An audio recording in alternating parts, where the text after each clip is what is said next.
Hey guys, Jimmy H here with Jimmy H Fishes. So I'm going to set up another synodontis breeding tank. Figure I'd do another video. I have a video before, but I'll do an updated video.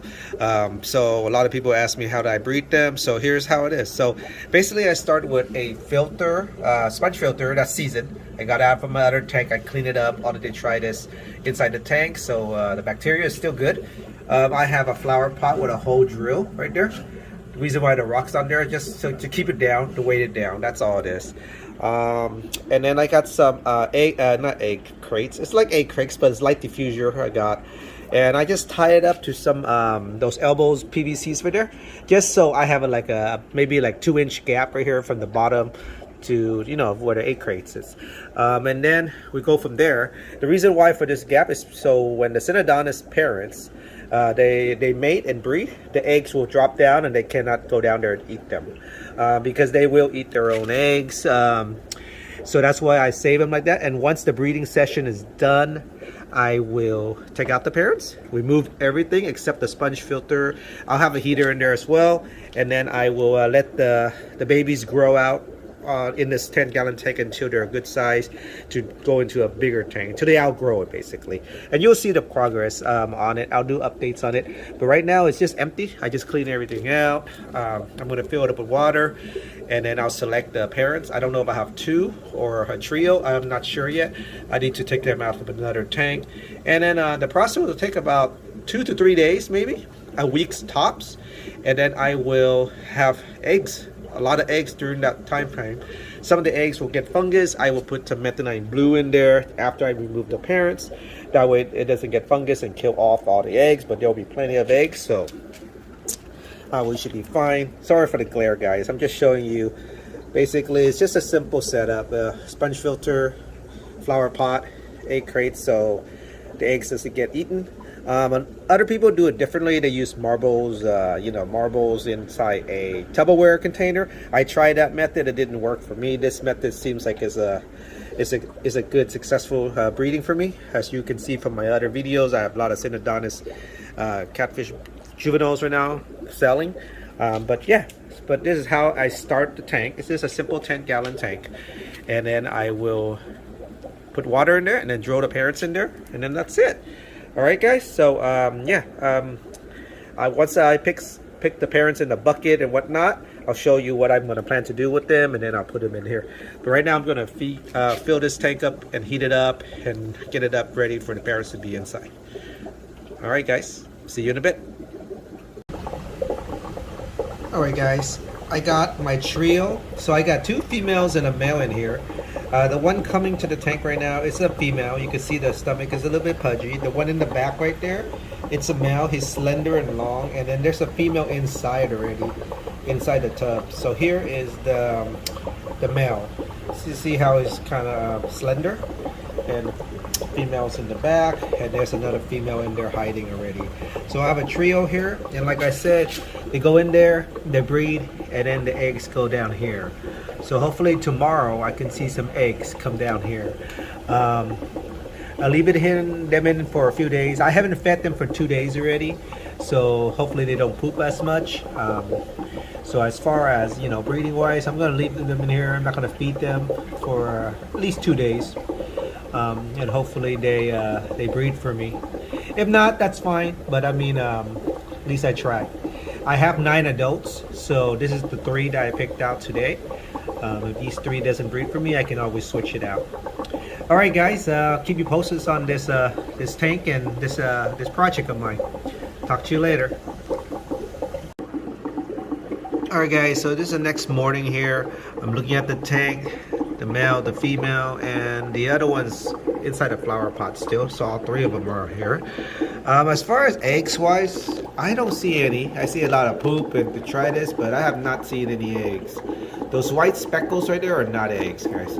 There should be a lot of them if there are eggs. So I don't see any eggs, so I think I'm gonna leave them in here for another day. If not, I am gonna just remove them and then try it again another time. But her belly is still kind of pudgy, but maybe they're not, they're not breeding yet. So like I said, I'm gonna leave it in for another day, another 24 hours.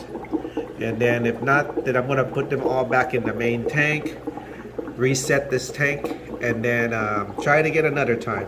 Maybe feed them up a little bit for a week or 2 weeks, and then go from there if there's no eggs. But from there on, there should be eggs after that.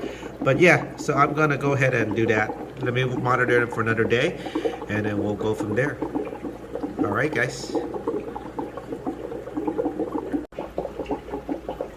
All right, so I added another flower pot for them to go in and breed. I added two more females and one male. So now there's like 6 of them in there. I don't know, but 2 pots so they can do alternate whatnot, right?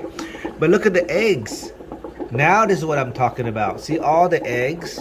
You can see all those white speckles compared to earlier. Yeah, all these. So tomorrow or so, I'm gonna pull all the parents out, and then I'm gonna put methylene blue in here so the eggs doesn't get fungus on it. But yeah, look at that. Look at that, all the eggs. So I'm gonna leave them over for another 12 hours or so, and then I'll come back, and then I will remove them all, and then I will basically try to hatch the eggs on my own. But look at that, guys. So breeding so far, at least I got the eggs, a success. But hopefully they hatch and they don't fungus up and then get all spoiled. All right, guys. All right. Talk to you later. All right, guys. So here's the next morning. So remember, I added the flower pot, a couple more females and a male in this breeding project. So there's like 5 or 6 synodontis parents in here. I think 5. And then see all those eggs now? See, now you can see those white plecos, not plecos, sorry, freckles down there. Those are actually eggs, covered with eggs down here on the floor bed down here underneath. The adults can't get to it because of this egg crate. That's why I like this method of breeding. I don't have to worry about it. They just do their business in the huts, and then they drops the eggs down here for me. So before I get fungus up there, I'm gonna drop a few drops of methylene blue, so that way it doesn't get fungus on the eggs itself. And I'll probably pull out the parents when I get home from work. It's early in the morning now. I'm just gonna drop a few in there. Just want to check up on them real quick, and then drop a few drops. So it's 10 drops per gallon, and it's a 10 gallon. Probably put a tablespoon of a teaspoon, I mean, of methylene blue. I don't need a lot. I just need some just to control the fungus on the eggs. But yeah, guys, so this is how it is. 2 flower pot, a sponge filter, a heater in the back, and a few parents. All right, so hopefully they drop a little bit more during the time that I'm out, but I'm gonna drop the methylene blue in there right now. Let me show you what I'm gonna do. So here's the bottle I'm gonna put. I got this aquatic Dawn SCI. It's methylene blue. It's just methylene blue. It's nothing special. It's just happened to be this brand. Yeah, so you can see the eggs are there. I'm gonna go ahead and drop a few drops in there. I can't do it one hand, so I'm gonna drop it off, and then I'm gonna show you what it looks like. All right, I gave like maybe 30 drops off the bottle. So like I say, it's 10 drops per gallon. I have a 10 gallon, so it should be 100 drops, but I don't want to make it totally blue. So it will stain. So basically, it's going to stain your rocks, your flower pot, your sponge for your heaters. It's completely safe for the fish themselves, so I'm okay with that. But I don't want to, you know, make it completely blue. But there, so it's going to slowly work its way down to the eggs and fight the fungus. But there you go, guys. That's all I'm doing, and I'm going to hold off on pulling them out for another day, and then I'm gonna pull all the parents out. I think I have enough eggs down there as it is. Remove everything, and then just let the eggs hatch and grow on its own. And of course, not everyone will survive, but you know, a lot will. And then we'll have this project updated, you know, for you guys to see what the progress. But until then, you know, I'm just gonna leave it for now. Methylene blue's in there, so I'm fighting the fungus. If it so happen to be, but hopefully not. All right, guys, to the next video. I'll talk to you later. Bye bye.